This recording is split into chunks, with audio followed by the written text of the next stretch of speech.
أعوذ بالله من الشيطان الرجيم بسم الله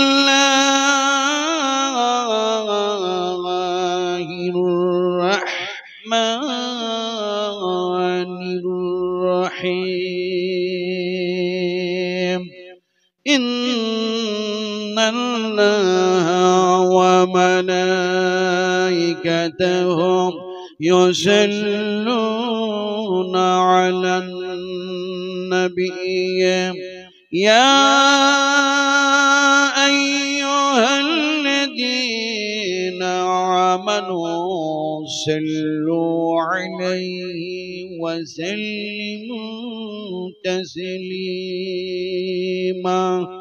اللهم صل على محمد وعلى آل محمد كما صليت على إبراهيم وعلى آل إبراهيم إنك حميد مجيد اللهم بارك على محمد وعلى آل محمد كما باركت على إبراهيم وعلى آل إبراهيم إنك حميد مجيد हमारे दुआ है खुदा हो इस्लाम का बुलबुला सदा अता कर सभी को हिदायत का नूर जलालत का अंधेरा हो जाए दूर या रब अगर तू करम करे और बात ज़बा को ज़ुदिन पर शर करे तक़ब्बल मिन्ना इन्नका अंतस समीउल अलीम व तुब अलैना इन्नका अंतत तव्वाबुर रहीम सुब्हान रब्बिका रब्बिल इज़्ज़ति अम्मा यसिफून व सलामुन अलल मुरसलीन व अल्हम्दुलिल्लाहि रब्बिल आलमीन সর্বপ্রথমে সে আল্লাহ সুবহানাহু ওয়া তাআলার দরবারে তার শুকরগুজার বান্দা হিসেবে তার নৈকট্য লাভের উদ্দেশ্যে পড়ে নিচ্ছি আলহামদুলিল্লাহ। মসজিদ ভাঙবে না তো কি করবে? আলহামদুলিল্লাহ বললেন না, প্রশংসা করলেই না, কি হবে? একটু দয়া করে জবাব দেন যারা বসে আছেন। আমরা যারা বসে আছি না দাঁড়িয়ে আছি? এই বসে আছেন না দাঁড়িয়ে আছেন? বসে আছেন। মিথ্যা কথা, এই মিথ্যা কথার জন্যই তো মার খাচ্ছে মুসলমান। হ্যাঁ না, আন্দাজে কথা বললে হবে না। আল্লাহ চ্যালেঞ্জ করছেন আর বলছেন এই জমিনটাতে যদি আমি এক্ষুনি ধসায়া দিই, তোমরা কে কে আমার চ্যালেঞ্জের মোকাবেলায় বসে থাকতে পারবে? একটু বলো, পারবে? তাহলে বললেন বসে আছি। দাদাগিরি না, আল্লাহ সুবহানাহু ওয়া তাআলা বলছেন তোমাদেরকে বসে থাকার তৌফিক দান করেছি, তাই তোমরা বসে আছো। তো যে আল্লাহ পাক আমাদেরকে বসে থাকার জন্য জমিনটাকে স্থির বানায়া দিলেন, যে আল্লাহ পাক আমাদেরকে বাক শক্তি দিলেন, যে আল্লাহ পাক আমাদেরকে দর্শন শক্তি দিলেন, যে আল্লাহ পাক আমাদেরকে শ্রবণ শক্তি দিলেন, যে আল্লাহ পাক অসংখ্য নিয়ামত দিয়ে পরিপূর্ণ করে নিখুঁত আর নির্ভেজাল অক্সিজেন দিয়ে জীবিত রাখলেন, তার প্রশংসা করতে হবে না? হবে না?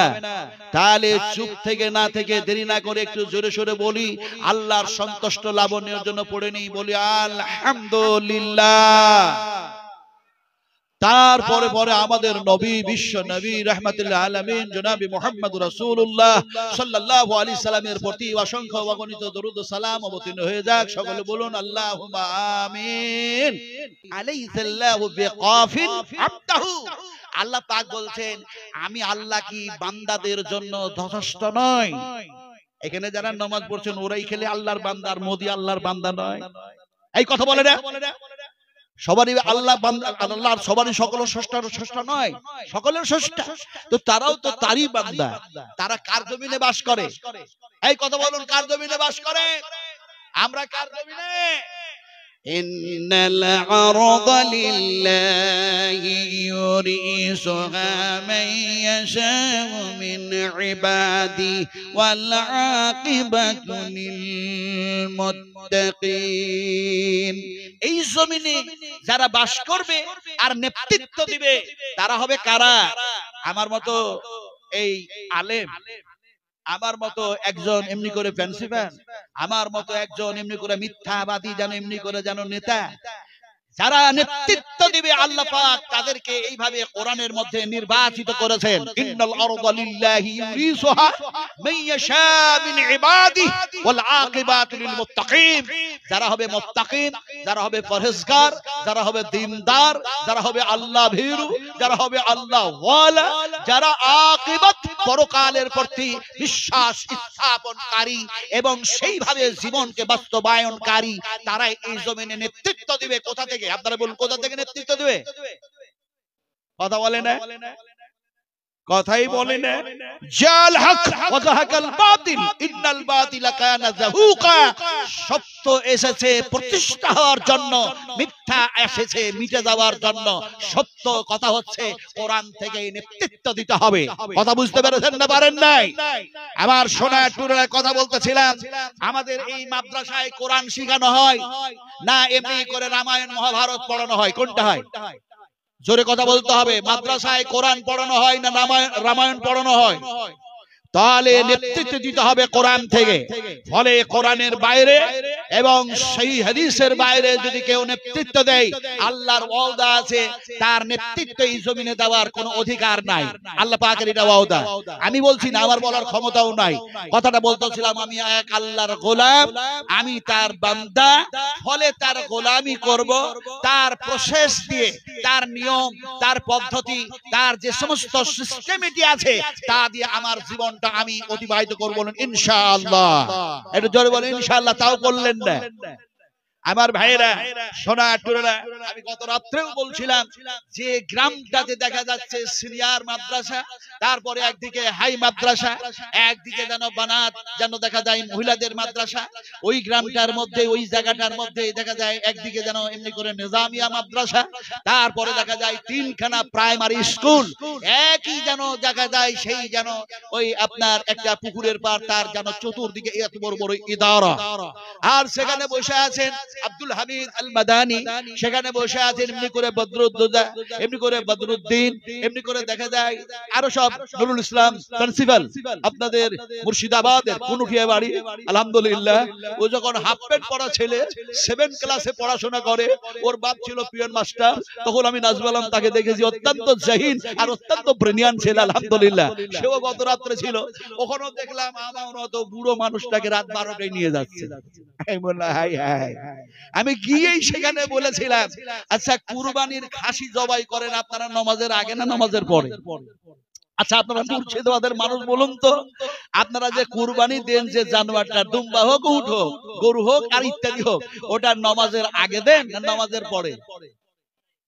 একজন সাহাবী মারাত্মক ভুল করলেন। কি ভুল করলেন? অজান্তে অবস্থায় নামাজের আগে জবা করে দিয়েছে কুরবানির জানোয়ারটা। হাদিস বয়ান করছি, হাদিস, ইতিহাস না, হাদিস বয়ান করছি যে তিনি জবাই করলেন। রাসূলের কাছে সংবাদ গেল এরকম যেন হয়ে গেছে। নবীজি বললেন এরকমটা আর করো না, এরকমটা আর করো না। কুরবানি করবা, আল্লাহর নৈকট্য লাভ করবা নামাজের পরে। এখন আমরা জানো কি হয়েছি? আমি তো খাস করে দেখছি নাজমালাম কুরবানির খাসি হয়ে গেছে, জানলেন? কেউ সন্ধ্যাবেলায় দিচ্ছে না, সব ওই রাত্রে। আমার ভাইরা, বেশিক্ষণ বক্তব্য রাখবো না, আমার পিছনে আরো ভালো ভালো বক্তা আছে, তিনাদের সময় নষ্ট করব না। আপনারা বসে আছেন তাই কিছু কথা আলোচনা করি। বিশ্ব নবী মুহাম্মদ রাসূলুল্লাহ সাল্লাল্লাহু আলাইহি ওয়াসাল্লামের আমরা উম্মত না আমরা সাহাবী? একটু জবাব দিবেন, দয়া করে সত্য কথা বলবেন, নইলে মারাত্মক কিয়ামতের মাঠে জবাব দিতে হবে, আল্লাহর প্রশ্নের সম্মুখীন হতে হবে। আপনি পৃথিবীতে যত যা হচ্ছে এগুলির ব্যাপারে আল্লাহ একটিও কোনো মানুষকে কোনো কথা জিজ্ঞেস করবেন না, কিন্তু আল্লাহ যা গেলে জিজ্ঞেস করবেন তার নবী বলে দিয়েছেন হাদিস শরীফের মধ্যে। আল্লাহ যা জিজ্ঞেস করবেন তা কোরআনের মধ্যে বলে দেওয়া হয়েছে। ফলে সত্য কথা জবাব দেন। মুহাম্মদ সাল্লাল্লাহু আলাইহি সাল্লামের আমরা উম্মত না সাহাবী? কুনতুম খায়রা উম্মাতিন উখরিজাতিল লিন্নাস তা'মুরুনা বিল মা'রুফ ওয়া তানহাউনা আনিল মুনকার।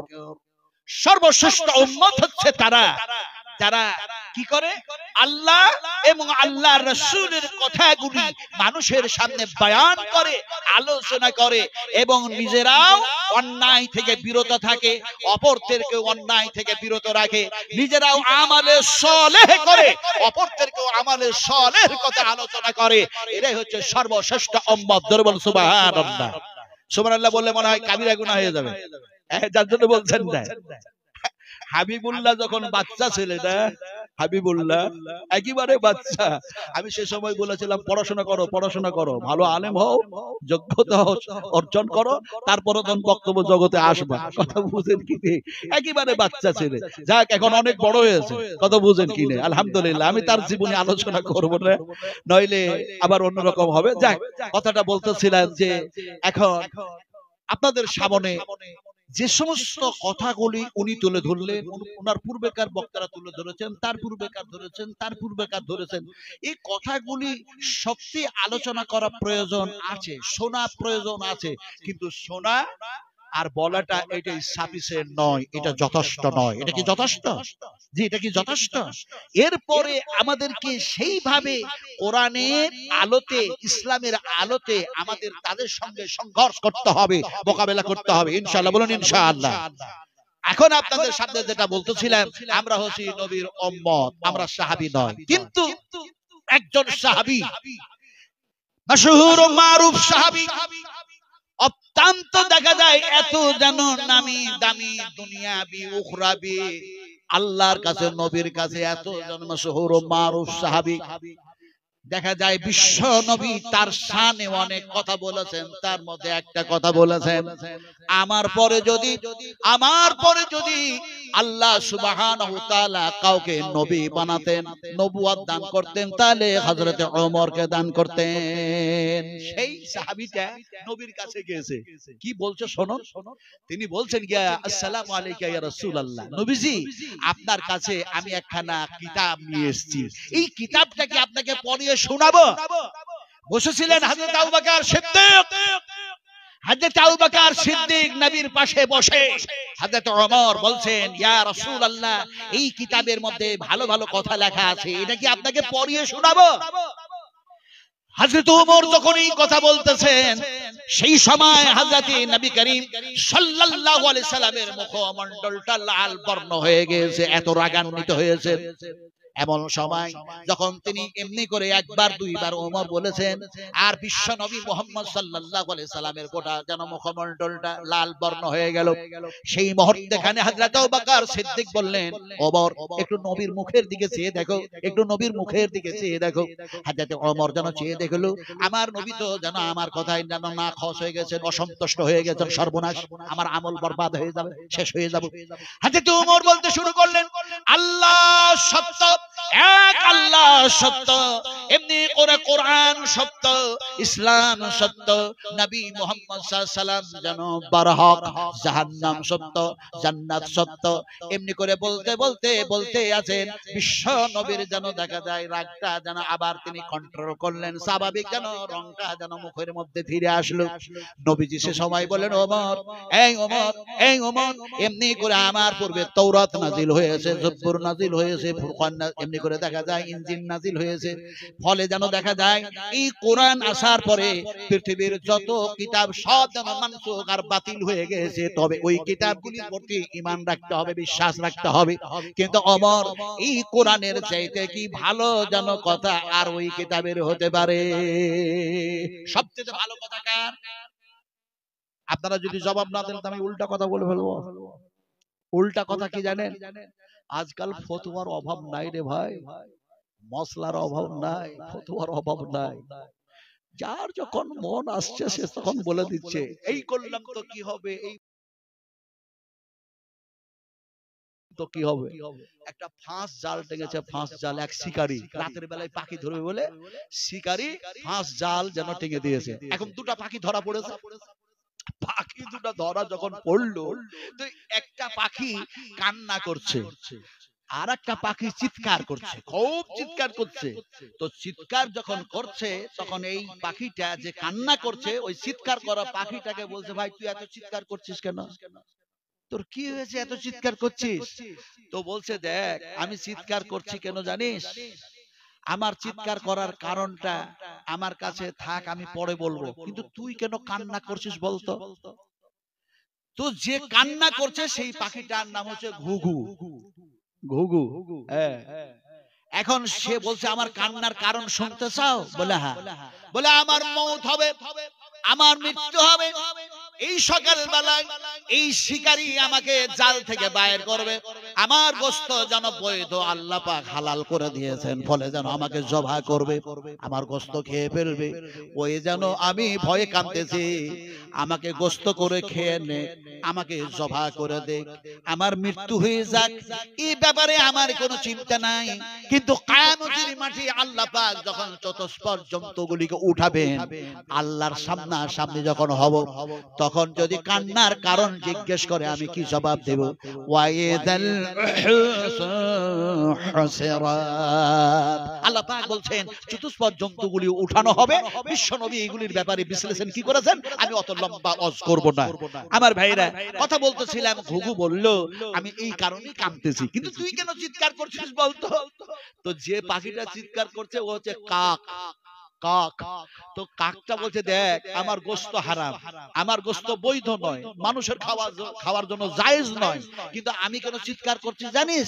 এই জন্যই চিৎকার করছি যে এই শিকারী যে জাল টেনেছে আর তুইও ধরা পড়েছিস, আমিও ধরা পড়েছি।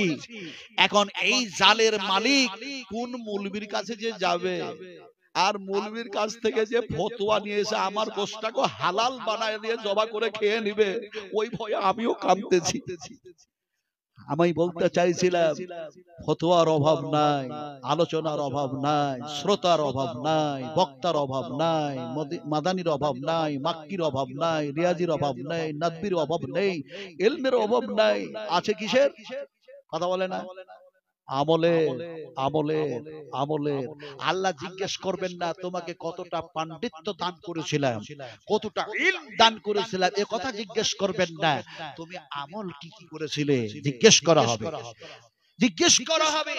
এখন এই জিজ্ঞেস করতে গিয়ে আমার জীবনের যা কিছু করেছি হিসাব আমাকে দিতে হবে। দিতে হবে না? হবে না? এই হিসাব হিসাব বুঝেন কি হিসাব? 4 4 8 হয়, 5 5 10 হয়, এরকম হিসাব বুঝেন তো নাকি না অন্য কিছু বুঝেন? একটু দয়া করে বলুন হিসাব বুঝেন না বুঝেন না? আপনারা যা হিসাব বুঝেন দুনিয়াবি হিসাব, সেটা আপনাদের কাছে থাক। আল্লাহ পাক হিসাব বুঝাচ্ছেন, শুনুন ভালো করে।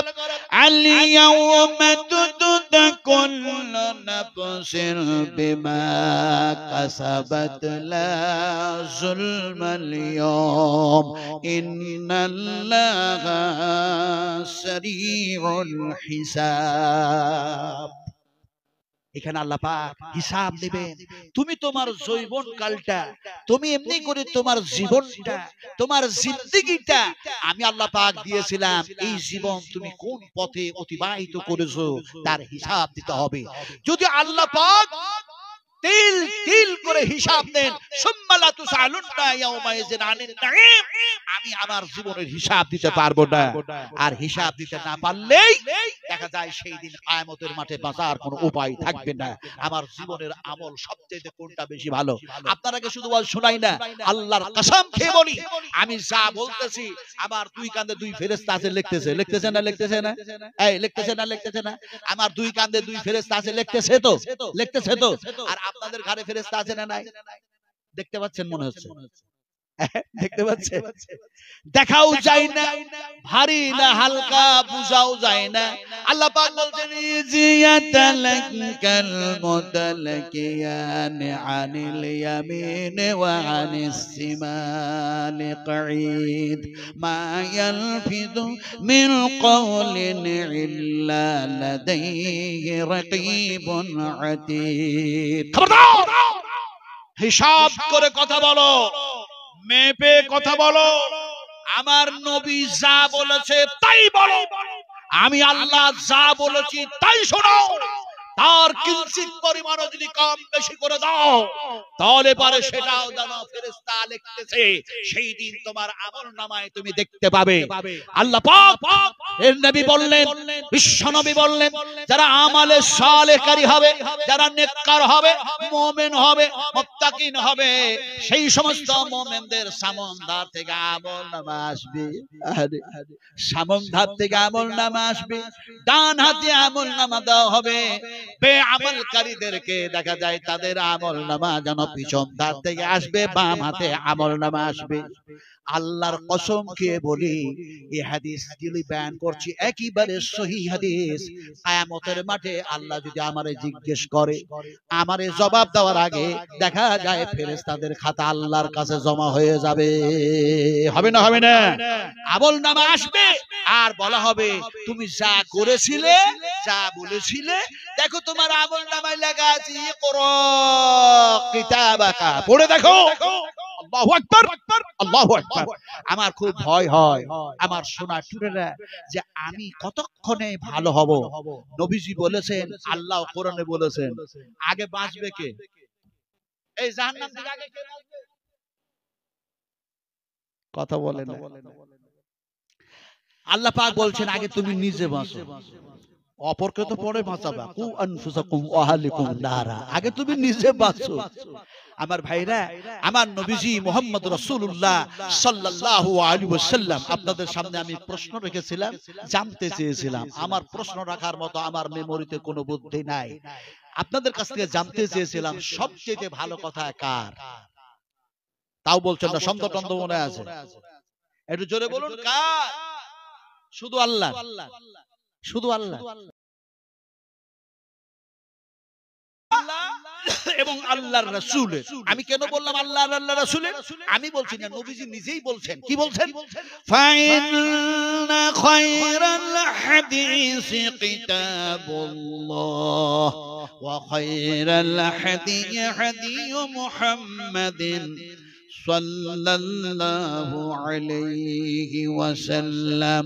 নবীজি বললেন, আমার আল্লাহর চাইতে, আমি মুহাম্মদ সাল্লাল্লাহু আলাইহি ওয়াসাল্লামের চাইতে ভালো কথা আর কাউরে হতে পারে না। আমার ভাইরা, আয়েশা বসে আছেন, আল্লাহ রাসূল বয়ান করছেন, আয়েশা, এমন একটা জামানা আসবে, এমন একটা যুগ আসবে, এমন একটা মুমিন একটা সময় তৈরি আল্লাহ পাক করবেন, যে সময় কাবা, বাইতুল হারাম, কাবা শরীফ, বাইতুল্লাহ এর প্রথম অংশটা যেন ধ্বংস হয়ে যাবে। যে জায়গাতে আপনি ঘুরছেন না, চক্কর দিচ্ছেন, ওটা প্রথম, ওটা প্রথম। আর নবীজি বললেন, যারা এমনি করে ওই প্রথমাংশে থাকবে, ওই জমিনটা ধসার সাথে সাথে মানুষগুলিও যেন জমিনের অতল তলে যেন তলিয়ে যাবে, আল্লাহ পাক তারাকে যেন ঢোকায়া দেবে। আবার যেন নবী বললেন, এমনি করে কাবার যেন পিছন দিকটা যেন দেখা যায়, এমনি করে সেটাও যেন ভূমিকম্প হয়ে যেন ধসে যাবে, আল্লাহ পাক যেন ধসায়া দেবেন। ওই জায়গায় যারা থাকবে তারাও যেন মানুষগুলি জমিনের অতল তলে তলিয়ে যাবে। মিডিলটা, মধ্যম জায়গাটা যেন সেটা যেন কায়েম ও দায়ম থাকবে। এখন মা আয়েশা বলেন, ইয়া রাসূলুল্লাহ, ওরা না হয় দেখা যায় জমিনের অতল তলে তলিয়ে গেল, মিডিল জায়গায় যারা থাকলো তাদের ফয়সালাটা কি হবে? নবীজি বললেন, আল্লাহ পাক তাদের সাথে কি ফয়সালা করবেন ওটা আল্লাহ। এখন যদি তাই হয়, এখন যদি তাই হয়, তাহলে পরে কথা বলতেছিলাম, বিশ্ব নবী মুহাম্মদ রাসূলুল্লাহ সাল্লাল্লাহু আলাইহি ওয়াসাল্লামের থিওরি অনুযায়ী যদি পৃথিবীর কোন মানুষ যদি নিজের জীবনকে পরিচালনা না করে, তাহলে এই দুনিয়াতেও তারা ক্ষতিগ্রস্ত হবে, আখিরাতেও, কথা বলুন, আখিরাতেও ক্ষতিগ্রস্ত হতে হবে। এখানে যারা বসে আছেন দয়া করে বলুন, আমরা 5 ওয়াক্তের নামাজ পড়ার সাথে সাথে আমরা তো কোনদিনের জন্য দেখা যায় এমনি করে সুদ, ঘুষ, মিথ্যা কথা বলি না, নাকি ভাই? হ্যাঁ, হ্যাঁ, হ্যাঁ, আর শুধু খালি ব্যাঙের মতো ঝাঁপাচ্ছি, এই করব সেই করব, এই করব ওই করব, ব্যাঙের মতো ঝাঁপিয়ে কিছু হবে না। কথাটা বলতেছিলাম, আগে নিজকে ভালো হই, আজকে নিজকে আমলকারী হই। লিমা তাকুলুনা মা লা তাফআলুন, নবীজি আল্লাহ পাক বললেন তুমি যেটা আমল করো সেটাই মানুষের সামনে বয়ান করো, বয়ান করো। এই বয়ান ভাষাটা আমার ভাষা নয়, পৃথিবীর কোনো ওলির ভাষা নয়, পৃথিবীর কোনো দার্শনিকের ভাষা নয়। এই বয়ান শব্দটা হচ্ছে আল্লাহ পাকের কালাম, আল্লাহ পাকের কথা। আল্লাহ পাক যেমন কোরআনের মধ্যে এক জায়গায় বলছেন হাজা বায়ানুল লিন্নাস, হাজা এই কিতাবের মধ্যে বয়ান আলোচনা লিন্নাস বিশ্ব মানবের জন্য আমি আল্লাহ করে দিলাম। আমার ভাইরা, আমার মায়েরা, আমার বোনেরা, আমার সোনার টুকরারা, আসুন আমরা সবাই ঐক্যবদ্ধ হয়ে আল্লাহর রশিকে ভালো করে মজবুত করে ধরি। আল্লাহ পাক আমাদের হেফাজত করবেন। করবে না করবে না? এই করবে না করবে না? এই জমিনটা ছোট না বড়? একটু সবাই শিক্ষিত মানুষেরা জবাব দিন। এই জমিনটা ছোট না বড়? হ্যাঁ, দু একটা মানুষে বলছে, সবাইকে বলতে চাইছি। আল্লাহ জিজ্ঞেস করতে যদি জবাব না দেন তাহলে আল্লাহ নাশুকরি করা হবে। ফলে বলতে হবে এই জমিনটা ছোট না বড়? আচ্ছা, এই জমিনটা সবাই যদি দখল করে নেই, তারপরে জমিনের অংশ কমবে কতটা? আপনারা বললেন বড়। দখল করে নিল সবাই, কমবে কতটা? কমবে না তো? আপনি আমি বললে হবে? আল্লাহ পাক বলছেন কমবে না। কোন জায়গায় বলছেন? আল্লাহ পাক তার কোরআনের মধ্যেই বলছেন। কি বলছেন?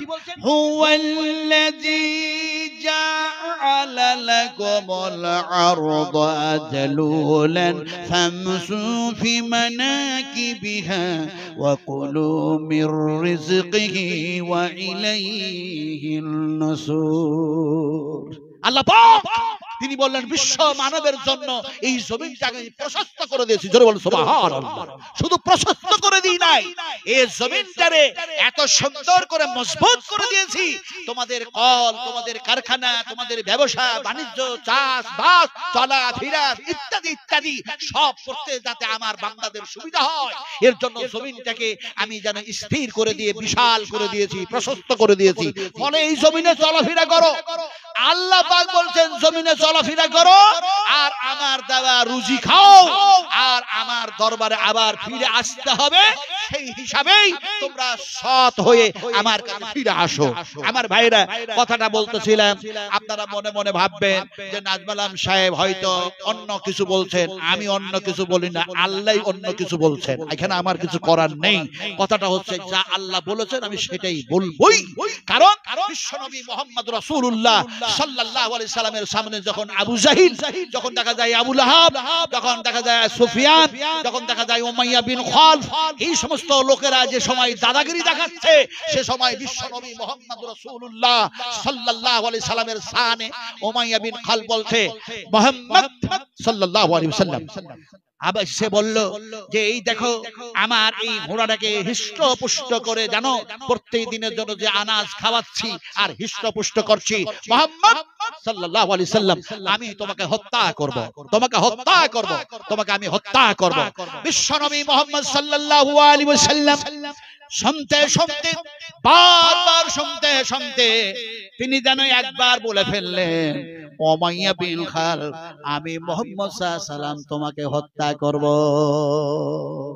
সত্যি যেন যুদ্ধ বেঁধে গেল। সেই যুদ্ধের ময়দানে বিশ্বনবী মুহাম্মদ সাল্লাল্লাহু আলাইহি সাল্লামের হাতে একটি বল্লম, সেই বল্লমে আঘাত দিয়ে দেখা যায় উমাইয়া বিন খালফ সেই যেন উটের উপরে দাঁড়াদাঁড়ি যেন মস্তানি করে বাহাদুরি দেখায়, আর সে যেন দেখা যায় তার ঘোড়া যেন ছুটাইয়া মুহাম্মদের হত্যা করবে এরকম বলে। এমন সময় যেন দেখা যায় বিশ্বনবী মুহাম্মদ রাসূলুল্লাহ সাল্লাল্লাহু আলাইহি সাল্লাম বল্লমটা মারলেন ঠিক, কিন্তু দেখা যায় তার মাথায় লাগলো না, তার সিনায় লাগলো না, তার পেটে লাগলো না, তার পায়ে লাগলো না, তার হাতে যেন লাগলো না। লাগলো কোথায়? এই বল্লমটা যেন একটু সামান্য গিয়ে গর্দনের যেন এই জায়গায় যেন ছিঁড়ে গেল, যেমন একটা আঁচড় লাগে সেরকম যেন একটু হয়ে গেল। কারণ নবীজি কাউকে হত্যা করার জন্য আসেন নাই। ওয়ামা আরসালনাকা ইল্লা রাহমাতাল লিল আলামিন, রহমতের মুক্ত প্রতীক করে আল্লাহ পাক যেন বিশ্ব নবীকে মাবুস করেছিলেন, প্রেরণ করেছিলেন হত্যা করার জন্য নয়। কিন্তু সে চ্যালেঞ্জ করেছিল নবী তোমারে হত্যা করব। এখন বিশ্ব নবী বল্লমটা চালালেন, একটু যেন চির লাগলো, একটু যেন চামড়াটা কেটে গেল, কিন্তু তার জ্বলন, তার বিষ, তার আঘাত এত কিছু আল্লাহ পাক বাড়ায়া দিয়েছিলেন যে সে তাতেই যেন মৃত্যু বরণ করেছিলেন। আল্লাহর নবীর আল্লাহ পাক হেফাজত করলেন। আর যারা দ্বীনের শত্রু ছিল, কোরআনের শত্রু ছিল, ইসলামের শত্রু ছিল, তাওহীদের শত্রু ছিল, বিশ্ব নবীর শত্রু ছিল, সে যেন দেখা যায় সেখানে নিহত হলো। আমরাও যদি মুসলমান কামা হাক্কাহু, যদি আল্লাহ পাকের যদি সত্যিকারী গোলাম হয়ে যায়, আল্লাহ পাক আমাদেরও হেফাজত করবে না করবে না? এই করবে না করবে না? আচ্ছা, কোরআনের হেফাজত কে করবে? না না, আমরা মুসলমানরা বলবো কোরআন কেন পুড়ালে জবাব চাই, জবাব দাও, জবাব চাই, জবাব দাও, জবাব চাই, জবাব দাও। ওই করবেন, ওই করবেন যে কোরআন বাঁচাতে পারবেন? আমি নিজেই কোরআন মানি না আর আন্দোলন করবে কোরআন কেন পুড়ালে জবাব চাই, জবাব দাও, জবাব চাই, জবাব দাও। হবে না, হবে না। কারণ এই জন্যই হবে না, আল্লাহ পাক ওয়াদা করেছেন এই কোরআন নাজিল করেছি আমি, কোরআনের হেফাজত কে করবে? আর আমরা বলছি আমরা হেফাজত করব। তাহলে উল্টা হচ্ছে না? আল্লাহ বলেন আমি হেফাজত করব। কিভাবে হেফাজত করবেন এর বিশ্লেষণ, এর বিস্তারিত আলোচনা বিশ্বনবী তার ট্রান্সলেট করেছেন। কথাটা বুঝতে পেরেছেন কিনা? এখন কথাটা বলতেছিলাম এই কোরআনের হেফাজত আল্লাহ করবেন, এটা আল্লাহর ওয়াদা আছে। ফলে আল্লাহর ওয়াদাটা কোরআনের মধ্যে আল্লাহ পাক যেন বললেন এরকম ভাবে, ইন্না নাহনু নাযালনা যিকরা ওয়া ইন্না লাহু লাহাফিজুন। আমি আল্লাহ কোরআন নাযিল করেছি আর কোরআনের হেফাজত আমি করব। কিন্তু যখন আমি কোরআন মানব না, আমি হাদিস মানব না, আমি নবী মানব না, আমি আল্লাহর সংবিধান অনুযায়ী জীবন চালাবো না, তখন কোরআন আমাদের কাছে থাকবে না কোরআন আবার কোথাও চলে যাবে? এই ইসলাম আমাদের কাছে থাকবে না চলে যাবে? কিছু বলে না, না থাকবে না। বুখারী শরীফের হাদিস, বিশ্বনবী মুহাম্মদ রাসূলুল্লাহ সাল্লাল্লাহু আলাইহি ওয়াসাল্লাম বলছেন, তোমরা ওই আন্দোলন করে নয়, তোমরা যখন ইসলামটাকে পরিপূর্ণভাবে বজায় রাখতে পারবে না, তার মানে হচ্ছে তার উপরে জীবন বাস্তবায়ন করবে না, তখন ইসলাম তোমাদের কাছে থাকবে না। ইসলাম আমি মুহাম্মদ সাল্লাল্লাহু আলাইহি ওয়াসাল্লাম, আমি বিশ্বনবী, আমি যেন আমার কাছে ইসলাম আবার জমা হয়ে যাবে, আমার মদিনায় আমার কাছে জমা হবে, আমার কাছে জমা হবে। যেহেতু ইসলাম এই মদিনা থেকেই তোমাদের কাছে গিয়েছে, সেখানে যেন প্রচার আর প্রসার হয়েছে। বুখারী শরীফ হাদিস কিভাবে হলো? নবীজি বললেন আমার কাছে জমা হবে। কেমনে জমা হবে? একটি সাপ যেমন এমনি করে ঘোরাফেরা করতে করতে করতে করতে সাপ যেমন নিজের গর্তের মধ্যে ঢুকে যায়, তেমনি করে দেখা যায় এমনি করে ইসলাম যেন মদিনায় এসে আবার যেন জমা হয়ে যাবে। আর পৃথিবীর মানুষগুলি বলবে আমি আব্দুল গফফার, আমি আব্দুল সত্তার, আমি মুসলিম, আমি মুসলিম, আমি মুসলিমা, আমি মুসলিমা। সবাই যেন দাবি করবে আমি যেন হকের উপরে আছি, আর সবাই দাবি করবে আমি সত্যের উপরে আছি। কিন্তু সে সময় যখন দেখা যায় তারা কোরআনের প্রাধান্য দিল না, যারা ইসলামের প্রাধান্য দিল না, সেই সময় যেন ইসলাম আবার আমার মদিনায় এসে জমা হয়ে যাবে। নবীজি যে জায়গায় জমা হওয়ার কথা বললেন, আমি গত বছরে আপনাদের এখানে বলেছিলাম আমার মনের দুইটা আশা, তার মধ্যে দেখা যায় একটা আশা ছিল যদি হক কথা বলতে বলতে জেল খাটতে পাওয়া যায় তাহলে সেটা ইবাদতে পরিণত হয়ে যাবে, অথবা কোন নবীর সুন্নাত আদায় হয়ে যাবে।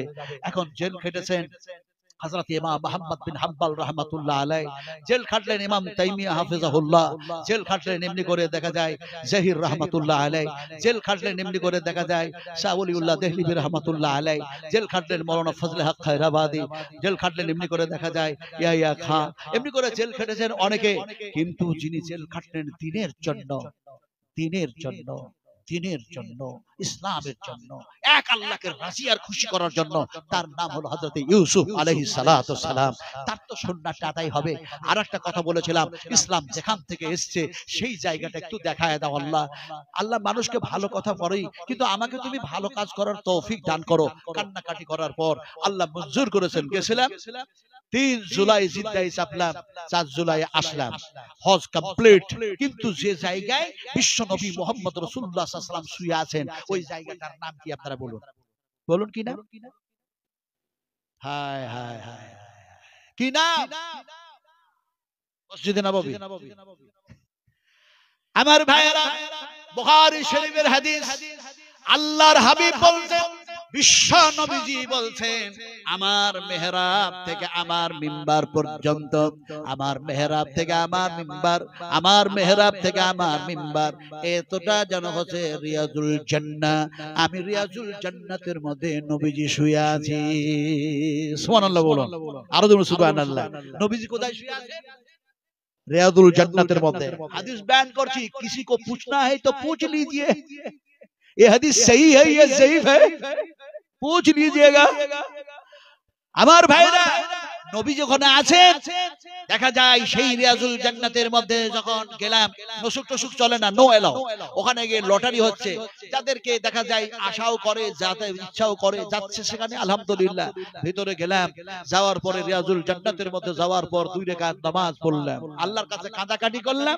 বিশ্ব মানবের জন্য আপনাদের জন্য দোয়া করতে চেয়েছিলাম যে আপনারা মাদ্রাসায় দেন, ইনশাআল্লাহ আপনাদের জন্য দোয়া করব, অবশ্যই দোয়া করেছি। আর সেই দোয়াটা অনেক লম্বা ছিল, ওখানে জান্নাতের মধ্যে রিয়াজুল জান্নাতের মধ্যে অনেক লম্বা দোয়া ছিল। আর আজকে আমার খুতবার প্রথমেই ছোট্ট করে আমি পড়েছি, কি বলেছিলাম আপনাদের মনে আছে? আল্লাহুম্মা গফির লানা ওয়ালিল মুমিনিনা ওয়াল মুমিনাত ওয়াল মুসলিমিনা ওয়াল মুসলিমাতিল আহিয়া ওয়াল আমওয়াত। আয় আল্লাহ, পৃথিবীতে যত মুসলিম মুসলিমা জীবিত আছে তুমি জীবিত রেখেছো, তারাকে ক্ষমা করে দাও, মাফ করে দাও। আর যত মুমিন মুমিনা মুসলিম মুসলিমা আলামে বারজাক কবরে শুয়ে আছে এদেরকেও তুমি ক্ষমা করে দাও, মাফ করে দাও। কান্না করে করে বলেছি। আজকেও আমার বক্তৃতার প্রথমে খুতবাতে সে দোয়াটা পাঠ করেছি, কিন্তু সেই লম্বা দোয়াটা যেটা ছিল সেটা বলে আমি সময় নষ্ট করতে চাইছি না। এখন নবীকে গিয়ে প্রথমে বললাম আসসালামু আলাইকা ইয়া রাসূলুল্লাহ। আপনারা সালাম দেন নবীকে? হ্যাঁ, নবীজিকে সালাম দেন? হ্যাঁ হ্যাঁ হ্যাঁ।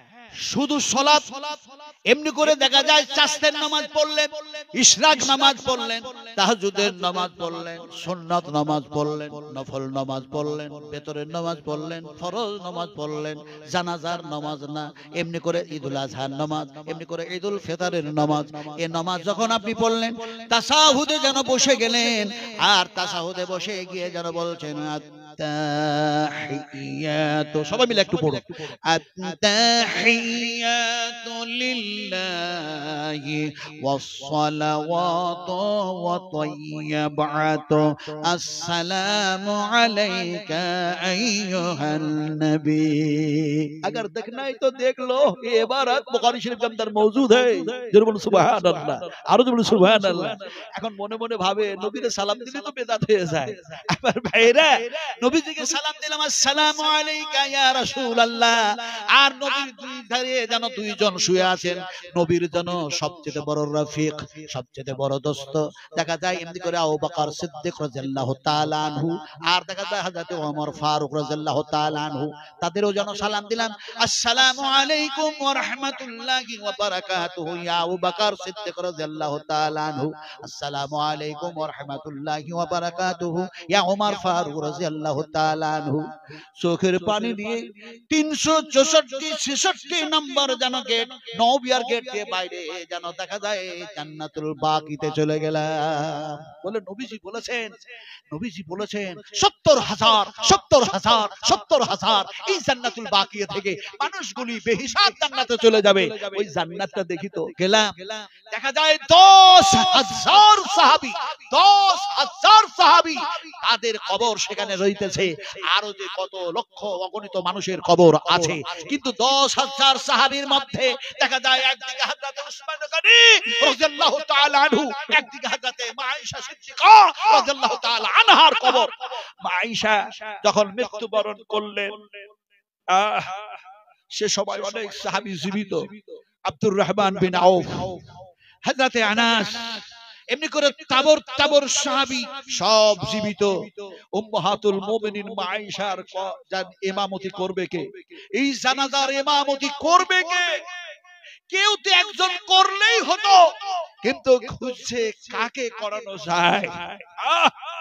সাহাবীরা কান্নায় ভেঙে পড়েছে, তিনারা ক্রন্দন করতে করতে মনের মধ্যে শোচনা শুধু করেন না, কেউ যেন প্রকাশ করে দিলেন নবীজিকে হারালাম, নবী থেকে বঞ্চিত বঞ্চিত হয়ে গেলাম।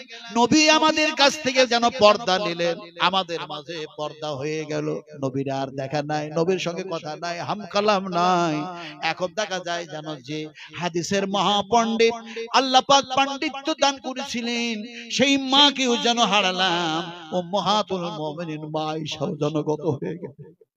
মা আয়েশা, আরে উম্মাহাতুল মুমিনিন মা আয়েশা সিদ্দিকা রাদিয়াল্লাহু তাআলা আনহা এরকম মৃত্যু হয়ে যেন দেখা যায় তিনি পড়ে আছে, চাদর দিয়ে ঢাকা আছে।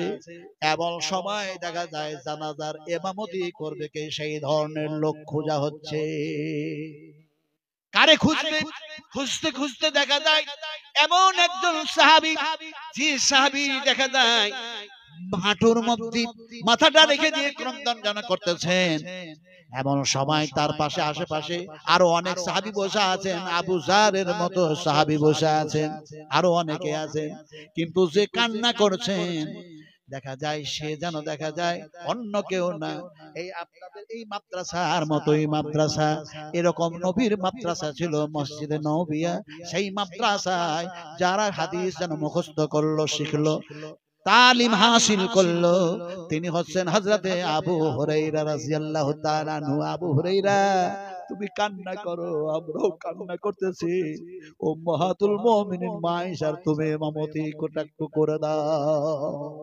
আরে অনেক ছিল, কিন্তু হযরত আবু হুরায়রা তিনি বলেন, এক সময় আমি ক্ষুধার্ত অবস্থায় রাস্তায় বসে বসে কান্না করেছি, খিদার যন্ত্রণায় অসহ্য যেন হয়ে গিয়ে খিদার যন্ত্রণা সহ্য করতে না পেরে আমি কান্না করেছি। আমার সামনে দিয়ে হযরত আবু বকর হেঁটে গেছেন মসজিদে নববিয়াতে, আমি সালাম দিয়েছি, আসসালামু আলাইকুম ওয়া রাহমাতুল্লাহ, যদি একটু খেজুর পাওয়া যায়। হযরত আবু বকর কিছু যদি দেন, সালামের উত্তর দিয়ে তিনি জিজ্ঞেস করেননি, মসজিদে নববিয়ার মধ্যে চলে গেছে।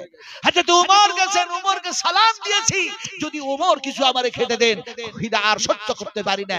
ওমর সালামের জবাব দিয়ে তিনি যেন চলে গেছেন মসজিদে নববিয়ার ভিতরে।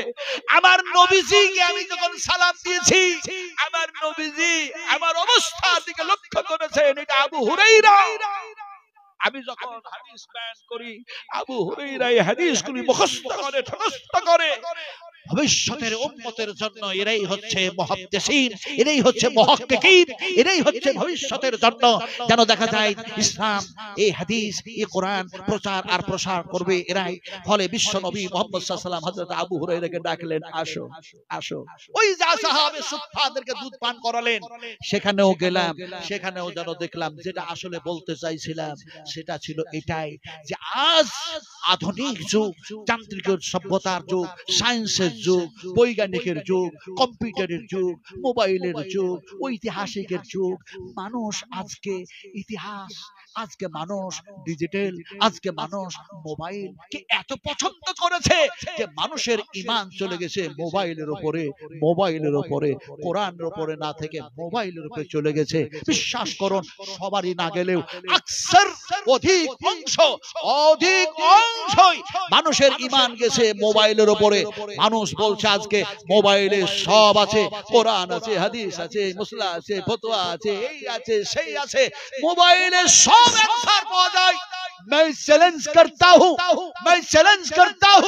মোবাইলে সব নাই, মোবাইলে সব পাওয়া যায় না। বিশ্ব নবীজি বলেছেন 70,000 ইহুদি দাজ্জালে পরিণত হবে। আসলে তারা দাজ্জাল হবে না, দাজ্জালের গুণাবলী যা তা ওই ইহুদিদের মধ্যে থাকবে। আর মানুষের ঈমান নষ্ট করার জন্য হাজারো লাখ অগণিত যেন তারা অত্যন্ত সুকৌশলের সঙ্গে ষড়যন্ত্র করে, তারা যেন জিনিস আবিষ্কার করে মানুষের হাতে তুলে দিবে, কোরআনের প্রতি ঈমান তাদের থাকবে না।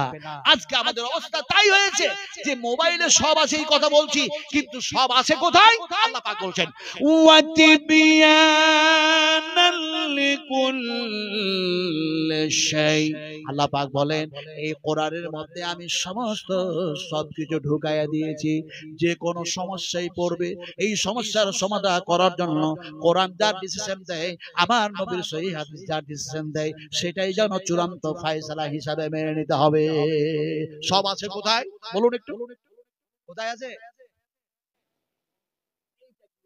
এইটা কি একটু বলুন, এইটা কি? আর একটু জোরে বলুন। এর মধ্যে আল্লাহ পাক বলছেন সব দিয়ে দিয়েছি, সব আছে। তার মানে হচ্ছে কোরআন হচ্ছে বিশ্ব মানবের কল্যাণের জন্য যথেষ্ট। এরপরে আর কোনো কিছুরই প্রয়োজন নাই, নতুন করে কোনো বক্তৃতার প্রয়োজন নাই, নতুন করে কোনো ইতিহাসের প্রয়োজন নাই, নতুন করে আর কিছু না। যা কিছু বলতে হবে এখান থেকে, কথা বুঝতে পেরেছেন না পারেন নাই? যা কিছু বলতে হবে এইখান থেকে, এর মধ্যে সব কিছু আছে। আল্লাহর কসম খেয়ে বলি, যদি কোরআনের যদি কম বেশি হয়ে যায় তাহলে কিয়ামতের মাঠে ধরা পড়ে যাব। শেষের বেলা একটা হাদিস বয়ান করি, ভালো করে শোনো। আমার পরবর্তী বক্তা আসবে। আর প্রতিদিন এপ্রিলে দৈনন্দিনের জন্য আগামী কালকেও নদিয়া ডিস্ট্রিক্ট আমার প্রোগ্রাম আছে। ওরাকে আমি আজকেই বলছিলাম, এখানকার অবস্থা দেখে আমার টাইম পাউন্ড করেছেন। ওরা বলল, হুজুর আপনার টাইম তো আমরা করেছি 11:30টার পর। আমি বললাম, আপনারা বাংলার মানুষ না আমার মতো ঝাড়খণ্ডের মানুষ? আরে ভাই, টাইম জিজ্ঞেস করেছি, টাইম সময় জিজ্ঞেস করেছি 11:30টার পর। কি বললেন আপনি? সময় সময় কি বললেন? সময়টাই তো বললেন না। 11:30টার পর যদি হয় তাহলে বলতে হবে যে 11:40, অথবা বলতে হবে 11:45, অথবা বলতে হবে 11:50। তো 11:30টার পর মানে কি? শুভেচ্ছা থেকে ভোরের সময় দেবেন, সকালবেলা? আচ্ছা চিন্তা করো, আমার মতো একটা বুড়ো মানুষকে বলছে 11:30টার পর। বলে, হুজুর আপনারা আগে যদি দিই তাহলে তো আমাদের মাদ্রাসার ক্ষতি হয়ে যাবে, লোক সব চলেই যাবে। আচ্ছা এই বুড়ো মানুষ, এই দেখেন একটি বৃদ্ধ মানুষ আবার সোনার টুকরা বসে আছে। আচ্ছা এনার দাড়ি পেকে গেছে না কালো হয়ে আছে? আর আমার দাড়িটা পেকে গেছে। আচ্ছা পাকলো কিসে?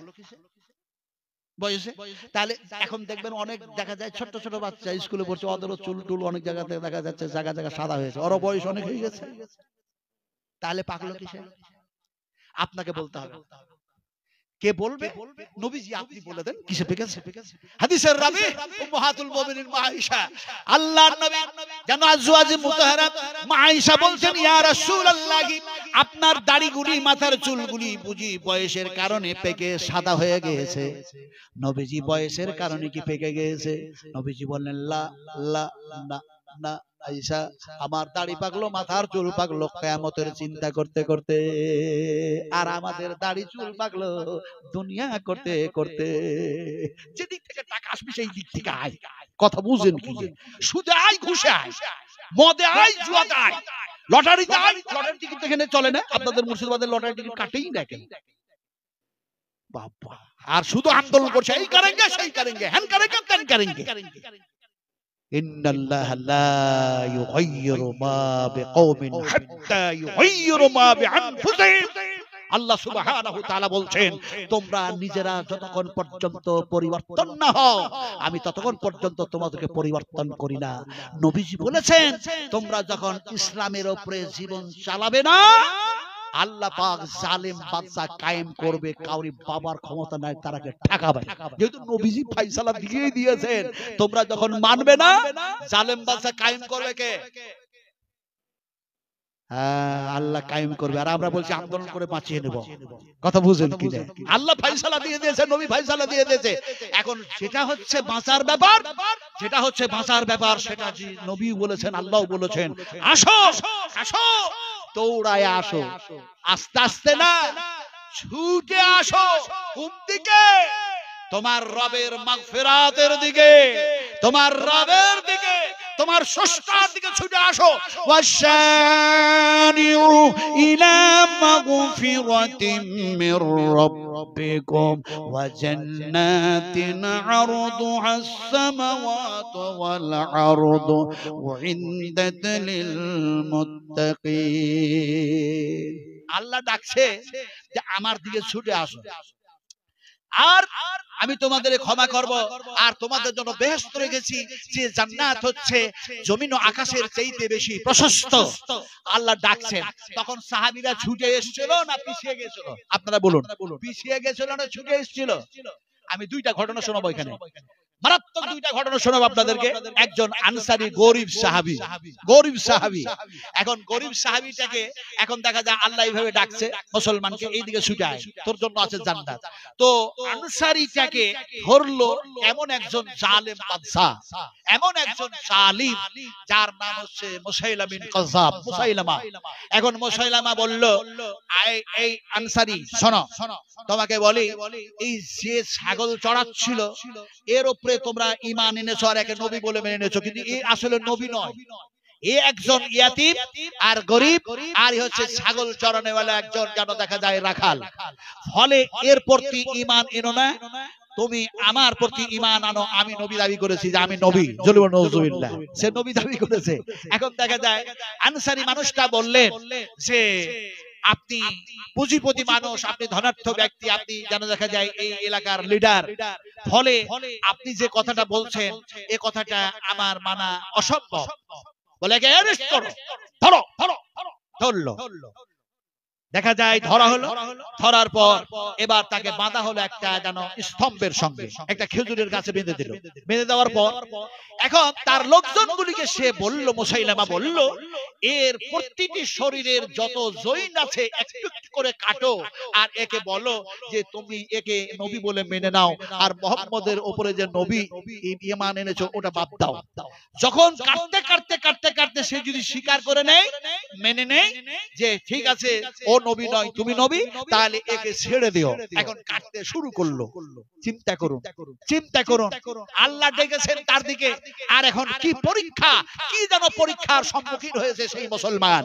এখন তার আঙুলের একটা জয়েন কাটলো, তারপরে জয়েন্ট কাটলো, কাটতে কাটতে কাটতে পা এমনি করে কাটতে কাটতে এবার শুধু যেন দেখা যায় মাথাটা এই যেন ধরের উপরে লেগে আছে, তখনও প্রাণ যায় না। কি এক পরীক্ষা জান্নাতে যাওয়ার জন্য।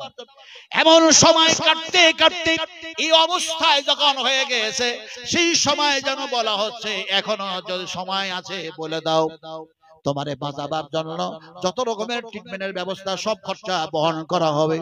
আনসারী সাহাবী যেন বললেন সে সময় যে এমনি করে দেখা যায় বিশ্ব নবী মুহাম্মদুর রাসূলুল্লাহ সাল্লাল্লাহু আলাইহি ওয়াসাল্লামের প্রতি ঈমান রেখেছি, এই কথা মুখে বলেছি, কিন্তু এটা মুখে বলার ব্যাপার নয়, সিনার মধ্যে জায়গা দিয়েছি, ঠাঁই দিয়েছি। আর যে নবী মুহাম্মদ সাল্লাল্লাহু আলাইহি সাল্লাম আমারে কালমায়ে তাইয়্যিবা পড়ে আমার পূর্বেকার গুনাহ সব আল্লাহ মাফ করে দিয়েছেন, সেই আল্লাহর প্রতি বিশ্বাস স্থাপন করেছি। বলে আবারও ঘোষণা করছি, আশহাদু আল্লা ইলাহা ইল্লাল্লাহু ওয়া আশহাদু আন্না মুহাম্মাদান আবদুহু ওয়া রাসূলুহু। ঘোষণা করে দিলাম। ঘোষণা জানতে করা, মাথা কাটলো, সব কাটলো। হাদিসের মধ্যে এসেছে 300 টুকরা হয়ে গিয়েছিল। 300 টুকরো হয়ে যাওয়ার পরেও দেখা যায় তারা অন্যদিকে যায় না, তারা যায় নাই, তারা আল্লাহর দিকে, নবীর দিকে, তাওহীদের দিকে শেষ জীবনটা পর্যন্ত ছুটে গিয়েছে। এটা হলো একটি ঘটনা। আর একটি ঘটনা, বিশ্ব নবী যখন এই আয়াত পড়লেন আর মানুষগুলিকে যখন সেই ওয়াজ শোনাচ্ছেন, এমন সময় ওয়াজ শোনাচ্ছেন তোমরা আল্লাহর মাগফিরাতের দিকে দৌড়ায় আসো, ছুটে আসো। সাহাবা ইকরামেরা যত ছুটে এসে সেখানে প্রেজেন্ট ছিলেন, উপস্থিত হয়েছিলেন। তার মধ্যে একজন তরুণ, তার মধ্যে একজন যুবক। সেই যুবক বলে ফেললো, ওয়াজ শুনতে শুনতে বিশ্ব নবীকে বলে ফেললো, ফাইনা আনা ইয়া রাসূলুল্লাহ, ফাইনা আনা ইয়া রাসূলুল্লাহ। বুখারী শরীফের ইবারত বয়ান করছি, ভালো করে শুনুন। এমন সময় সে যেন বলল, যুবক বলল, ফাইনা আনা ইয়া রাসূলুল্লাহ, হে আল্লাহর রাসূল, আমি যদি শহীদ হয়ে মৃত্যু বরণ করি তাহলে আমি যাব কোথায়?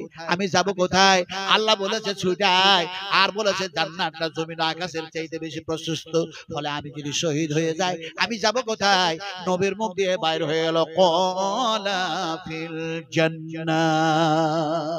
নবীজি বললেন বেহেশতের মধ্যে চলে যাবা, যে বেহেশতের ওয়াদা আল্লাহ তোমাদের সঙ্গে করেছে। আসুন আমরা কোরআনের দিকে ছুটে আসি, আসুন আমরা মসজিদের দিকে ছুটে আসি। আমার ভাইরা, আমার সোনারা, বিশ্বাস করুন, ফজরের নামাজ পড়তে যখন মসজিদে যাই, কে যেন বলছিল আজকে এখানে, আমি অতটা ধ্যান দিই না, আমি তখন মানে গাড়ি থেকে নামছিলাম, কে যেন বলছিল যে দেখা যায় নামাজ নামাজ পড়ে কি কি যেন বলছিল, আমার মাথাতে অতটা নাই। বিশ্বাস করো নামাজ, সালাত, এই নামাজ আর এই নামাজ, এই সালাত, এই আকিমুস সালাত, আল্লাহ পাককে সিজদা করা, আল্লাহ পাকের গোলামি করা, যত ইবাদত আছে সমস্ত ইবাদতের মেন ঘটে হচ্ছে নামাজ। নবীজি বলেছেন যারা জামাতে নামাজ পড়বে তারা কি? রাসূল বলেছেন তারা হলো জান্নাতি। আর কোন একটা হচ্ছে ফজরের, আর একটা বলুন এশা, খালি আন্দাজে। আসর, আসর দুই ঠান্ডা বলতে নবী বুঝালেন, একটি হচ্ছে ফজর আর একটি হচ্ছে আসর, এই দুই ওয়াক্তে। আর দেখবেন মানুষ নামাজ পড়ছে মাগরিব আর এর সাথে দারুণ ভিড় লাগায়া। ফজরের সময় নাই। কথা ঠিক না বেঠিক বলুন? জায়গা বেঠিক। আমার ভাইরা নামাজ পড়তে গেলাম ফজরের, আমি এসে যখন শুলাম তখন দেখি যেন বাজছে প্রায় রাত্রি যেন 2টা। কত বুঝেন কিনা বক্তৃতা করার পর 2টা যখন বাজলো, তারপরে দেখি যেন আমার অর্ধাঙ্গিনী, আলহামদুলিল্লাহ, আল্লাহ পাক আমাকে জান্নাতি স্ত্রী দান করেছে। জান্নাতি স্ত্রী আমার লাইফে, আমার জীবনে আমি কখনো তাকে দেখলাম না যে কোরআন না পড়ে বিছানায় শোয়া আর ফজরের নামাজের অনেক আগে উঠে গিয়ে যা কিছু করতে সেগুলো করে ফজরের নামাজ পড়ে কোরআন তেলাওয়াত না করে কোনোদিন দেখি নাই। খরা, বর্ষা, শীত কখনো দেখি নাই যে সে কোরআন না পড়ে, ফজরের নামাজ না পড়ে সে চায়ের কাপ হাতে ধরেছে। কত বুঝেন কি? তো কথাটা বলতেছিলাম, যখন এলাম তখন উনি বলছেন যে রাত্রি অনেক বেশি হয়ে গেল, এত রাত্রি জাগরণ করছেন আপনি, তো কমিটিকে কিছু বলেন না কেন? বলে বলছি, শুনছে না। বলে এখন আপনি নামাজ পড়বেন না আপনি এখন ঘুমাবেন? আমাকে বলছে এখন ঘুমাবেন না নামাজ পড়বেন? বলে একটু আমি শুই, তুমি তো উঠে গেছো, তাহাজ্জুদের নামাজ পড়বে, বলে একটু আমি আরাম করি, তুমি আমাকে একটু যেন উঠাইয়া দিবে। আহা, দেখি যেন সে সালাতের মধ্যে কান্না করছে। কি জন্য কাঁদছেন জানেন? সালাতের মধ্যে হাত তুলে কাঁদতেছে, রব্বানা হাবলানা মিন আজওয়াজিনা ওয়া যুররিয়াতিনা কুররাতা আয়ুনিন ওয়াজআলনা লিল মুত্তাকিনা ইমামা। তার মানে হয়ে গেল, এমনি করে দেখা যায় আমার যেন সন্তান সন্ততি, আমার স্বামী, আমার যেন আমি সব কিছু দিয়ে আল্লাহ আমার ঠান্ডা চোখটা ঠান্ডা করে দাও আর আমাকে মুত্তাকিনদের ইমাম বানায়া দাও।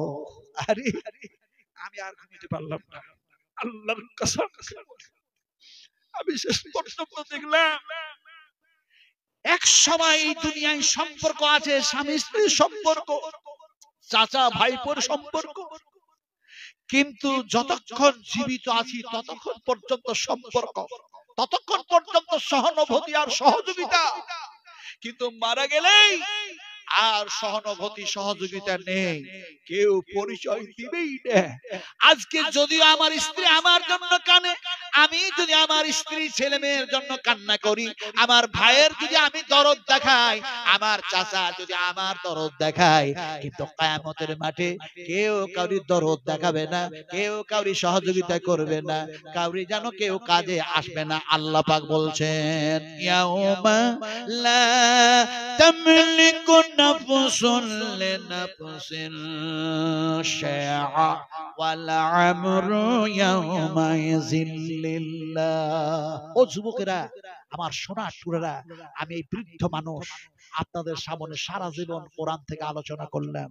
আপনাদের কাছে অত্যন্ত করজোরে বলি, সময় আছে, সময় আছে, সময় নষ্ট না করে আসুন পাক্কা সচ্চা যেন মোমেন মুসলমান হয়ে আমরা 5 ওয়াক্ত নামাজ আদায় করতে শিখি। বলুন ইনশাআল্লাহ। কেউ যুবকেরা, ও যুবকের দলের একটু বলুন 5 ওয়াক্ত নামাজ পড়ব, বলুন ইনশাআল্লাহ। আর একটু জোরে বলতে হবে। ফজরের নামাজ পড়তে গেলাম, মসজিদে গিয়ে দেখছি মাত্র 3টি মানুষ, অথচ মাগরিব আর ইশাতে 4 কাতার লোক হয়। শেষ পর্যন্ত আমাকে ইমাম সাহেব বললেন যে শেখ নামাজটা আপনি পড়ান। আমি বললাম তুমি পড়াও, তুমি নামাজটা পড়াও, আমি ক্লান্ত মানুষ। উনি বলেন না না, আপনি যদি নামাজ শুরু করার পরে আসতেন তাহলে এক কথা ছিল, কিন্তু আপনি নামাজটা পড়ান। নামাজ পড়তে শুরু করলাম। নামাজ পড়তে গিয়ে এখন এক হাজি সাহেব গেছে নামাজ পড়তে। এখন নামাজ পড়তে যাওয়ার পর সিজদাটা একটু লম্বা হয়ে গেছে, কথা বুঝেন কিনা? সিজদা করছি কাকে বলুন? সিজদা করছি আমরা কাকে? এক আল্লাহকে সিজদা করছি। আল্লাহ বলছেন কি, যে যদি কেউ আমার নিকটবর্তী হতে চাও, সব থেকে আমি আল্লাহর কাছে হতে চাও, তাহলে কি করো? সিজদায় পড়ে যাও। এটা আল্লাহর অর্ডার, আল্লাহর অর্ডার। ওয়াসজুদ ওয়াসজুদ ওয়াখতারিব, আল্লাহ পাক বলেন সিজদায় পড়ে যাও বান্দা বান্দি আমার সামনে, আর আমি আল্লাহর কাছাকাছি হয়ে যাও, আমার নিকটবর্তী হয়ে যাও। জোরে বলুন সুবহানাল্লাহ। নবীজি এত কাছে গিয়েছিলেন, আল্লাহর সঙ্গে কথা বলেছিল না বলে নাই? আমি কি সেই ঘটনা টেনে নিয়ে আসবো বুখারী শরীফের? আমি কি সেই কথা বলতে যাব? সেটা বলছি না। এখন সিজদায় পড়ে গেলাম, আল্লাহর নিকটবর্তী হলাম। হলোটা কি বলেন? হলো, এরপরে হলোটা কি? এই দেখো মানুষ বুঝে না। নবীজি বললেন কি হলো শোনো। আল্লাহর হাবিব বলেন, সেই হাদিস বয়ান করছি, নবীজি বললেন তুমি যখন আল্লাহর কাছাকাছি হয়ে গেলে, নিকটবর্তী হয়ে গেলে সিজদার মাধ্যমে, তখন দেখা যায় আল্লাহ আর বান্দার মধ্যে পর্দাই থাকলো না, ডাইরেক্ট আর নবীর সাথে সম্পর্ক হয়ে গেল। কিন্তু নবীজি যখন দেখা করতে গেছিল, তখন 70,000 পর্দার আড় থেকে কথা হয়েছিল।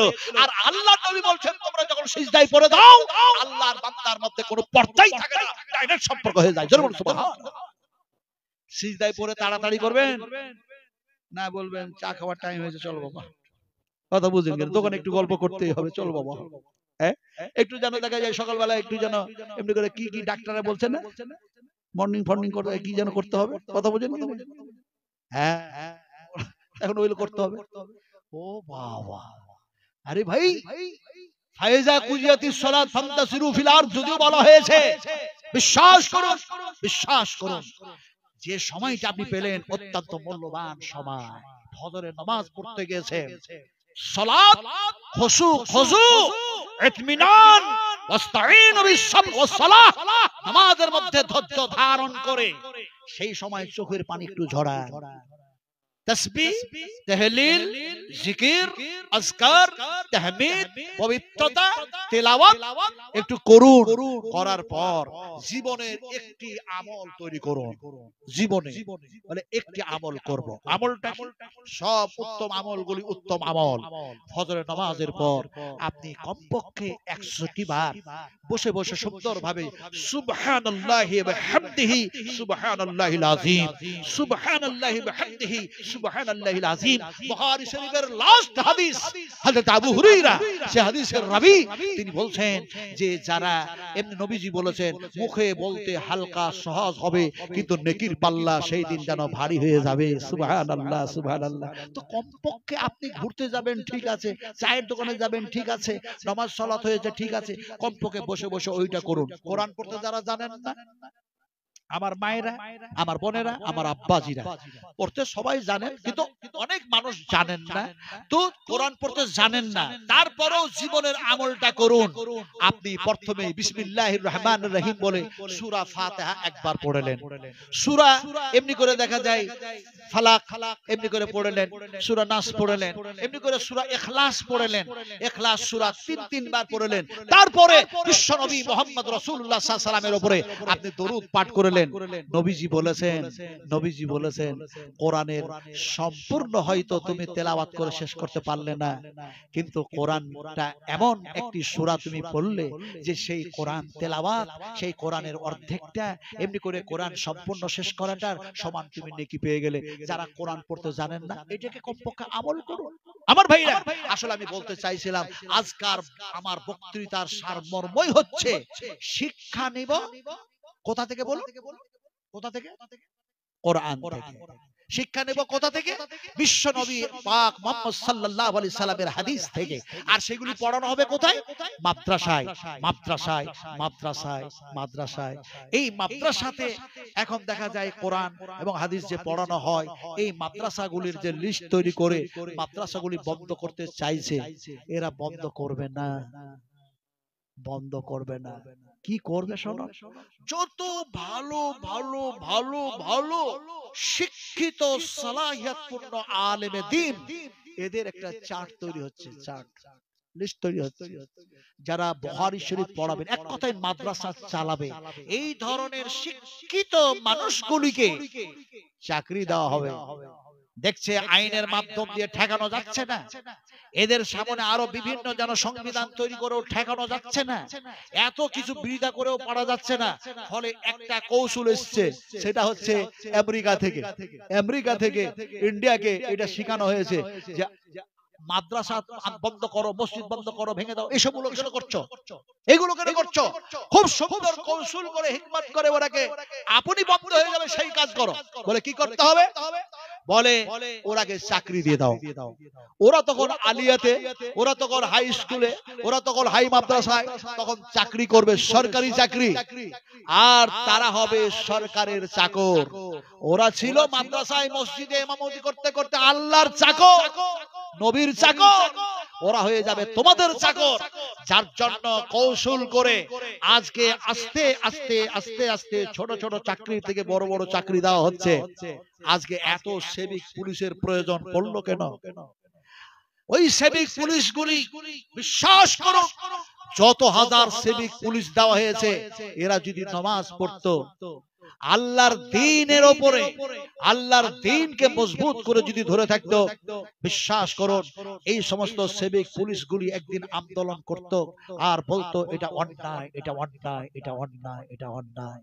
কিন্তু তারাকে এমন একটা মুকুট পরানো হয়েছে, তারা অন্যায় বলবে না, এমনকি তারা মসজিদে নামাজ পড়তেও যায় না। আবার ভাইরা, তবে কেউ কেউ যায়, ওটা একটা আলাদা কথা, কিন্তু আকসার অধিকাংশ এমনি করে দেখা যায়, এমনি করে আমরা মুসলিম বলে চাকরি নাই, চাকরি নাই, চাকরি নাই, এত পার্সেন্টেজ চাকরি, এত পার্সেন্টেজ চাকরি, এত পার্সেন্টেজ চাকরি, এই করে গেছে, সেই করে গেছে, এই আমাদের রেজুলেশন আছে, ওই রেজুলেশন আছে। চাকরি করুন, চাকরি করতে আপত্তি নেই, কিন্তু চাকরি করতে গিয়ে আপনি দ্বীনকে, আপনি দ্বীনের বিরোধিতা করবেন, দ্বীন মানবেন না, ইসলাম মানবেন না, এটা আল্লাহ পছন্দ করেন না। হাজারো সার্ভিসম্যান, অসংখ্য সার্ভিসম্যান যারা 5 ওয়াক্তের নামাজ পড়ে না, এরকম সার্ভিসম্যান আছে না নাই ভাই? আছে না নেই? ওরা কিন্তু মুসলমান, ওরা কিন্তু মুসলমান।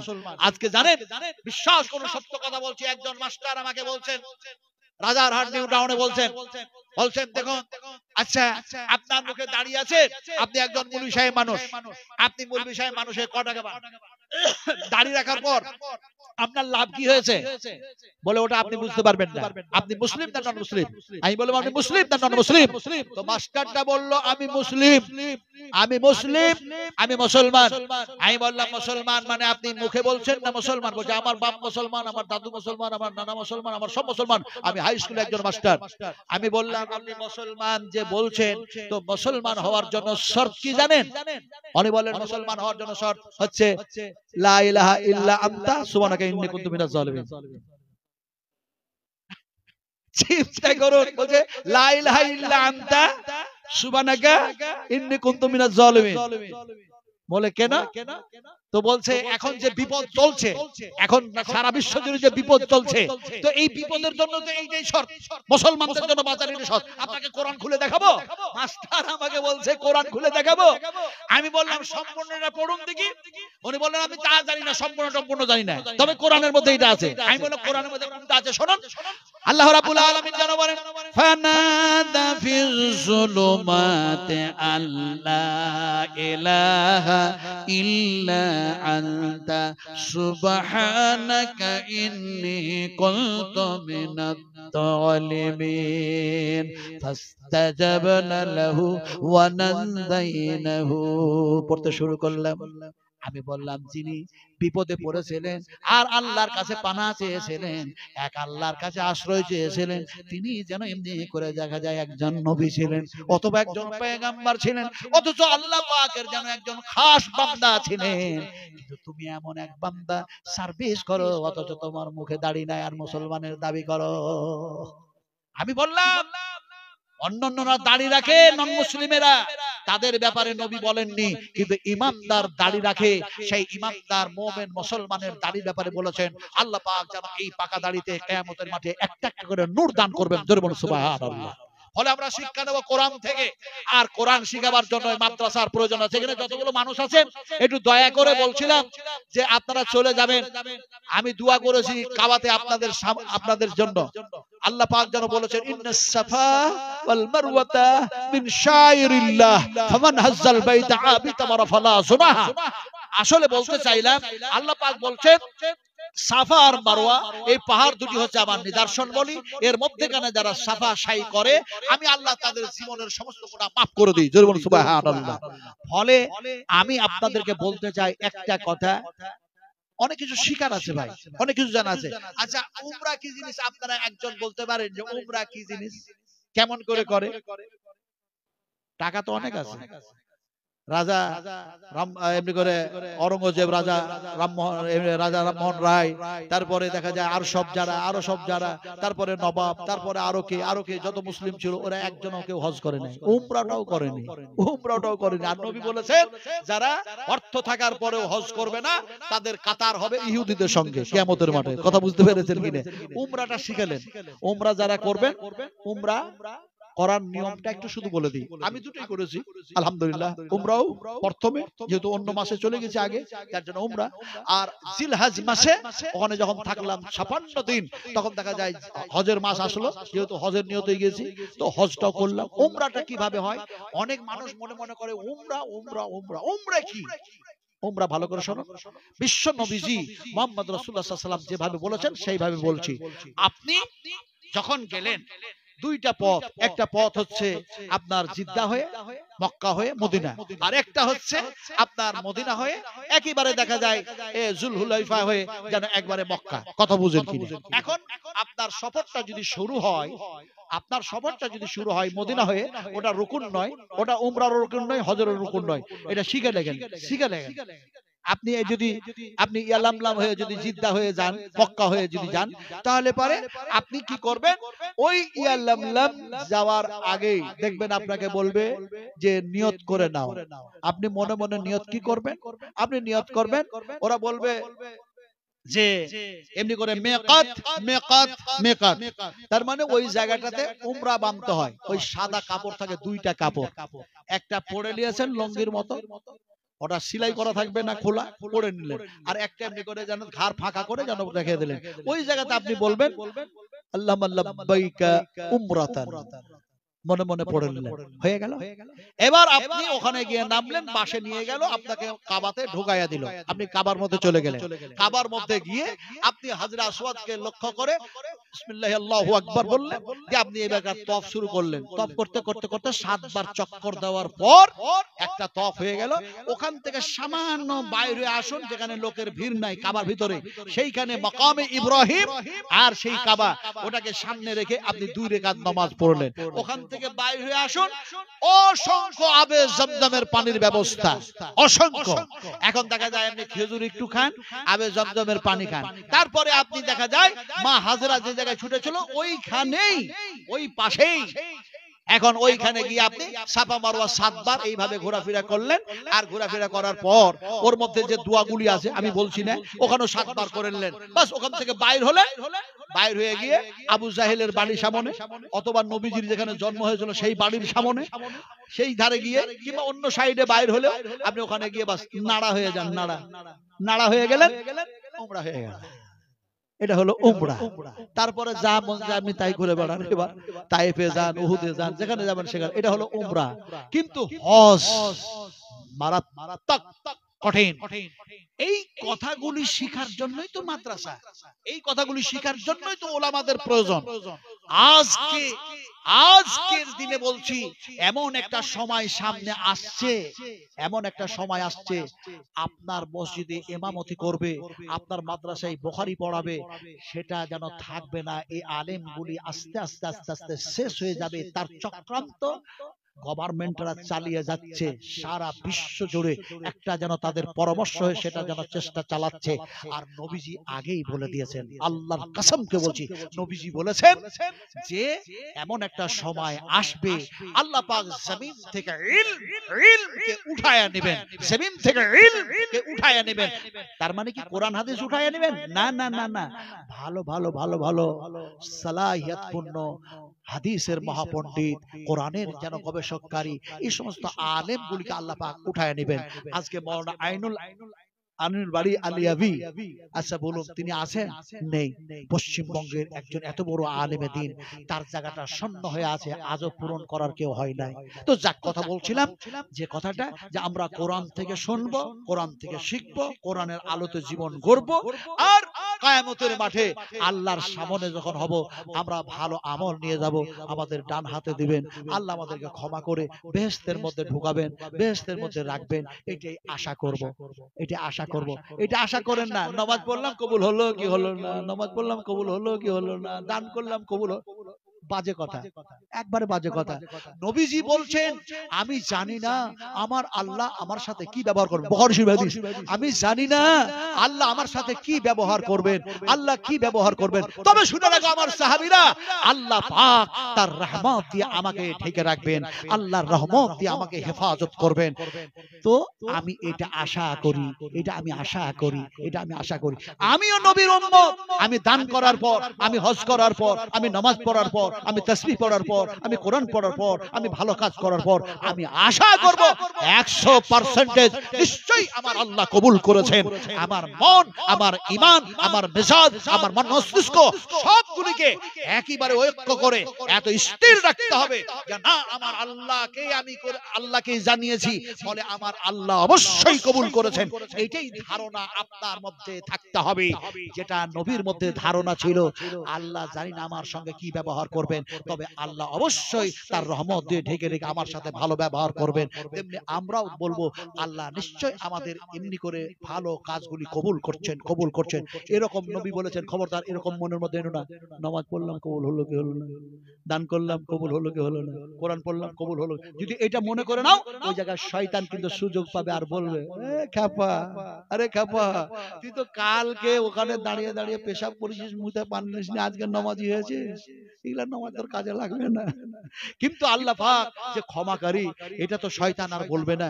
ফলে আমরা সব সময় ভালোর আশা করব ইনশাআল্লাহ।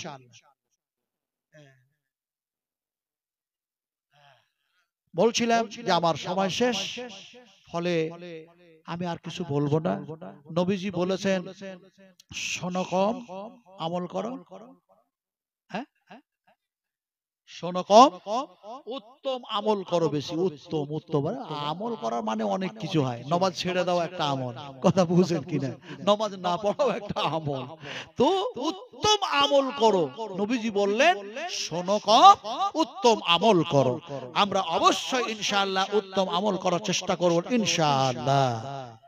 কথা বলছিলাম গজল, কি গজল গাইবো বুড়ো মানুষ, আর কি গজল গাওয়ার সময় রয়েছে রে ভাই, গজল গাওয়ার আর সময় নাই।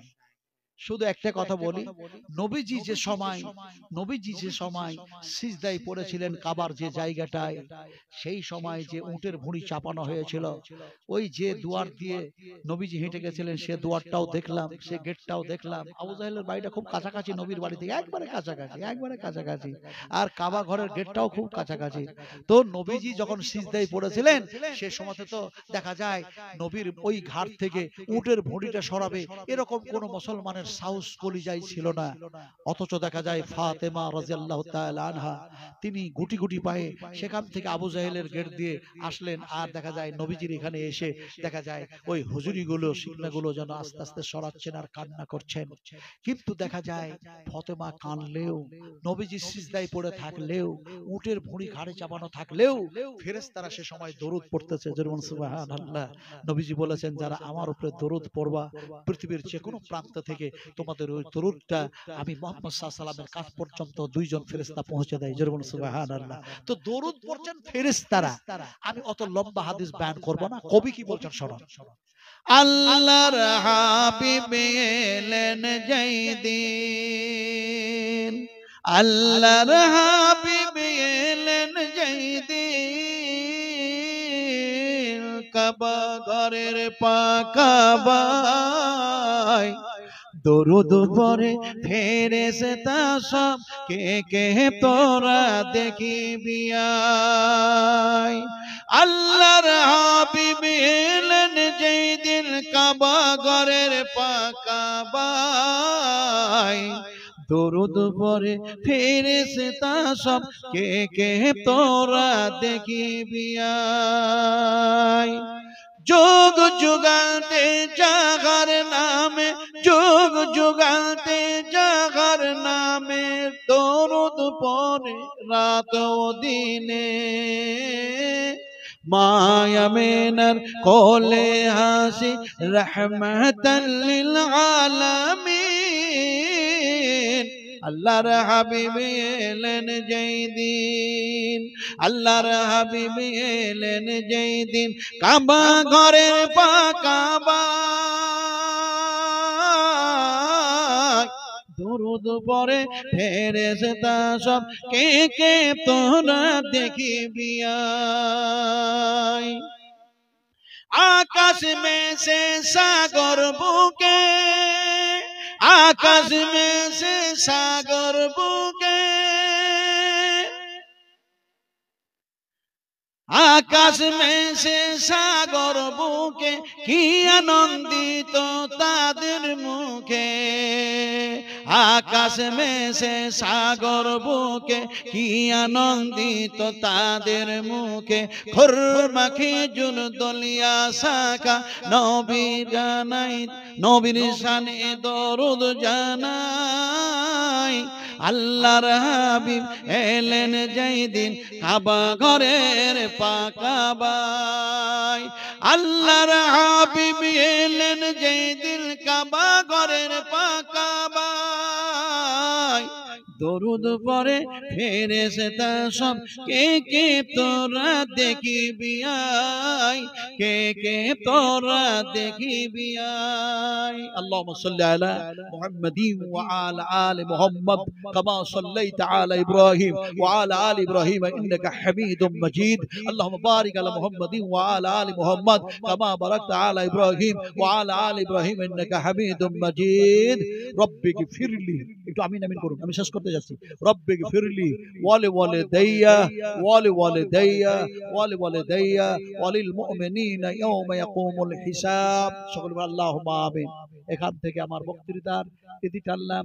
আল্লাহ তুমি আমাদেরকে বলার চাইতে শোনার চাইতে বেশি বেশি করে ভালো আমল করার তৌফিক দান করো। আসসালামু আলাইকুম ওয়া রাহমাতুল্লাহি ওয়া বারাকাতুহু। সালাম দিলাম, জবাব দিবেন না ভাই? ওয়া আলাইকুম আসসালাম। সালাম দেওয়া সুন্নাহ, জবাব হয়ে যাবে। আবারও বলি আসসালামু আলাইকুম ওয়া রাহমাতুল্লাহ। আসসালাম ওয়া রাহমাতুল্লাহ।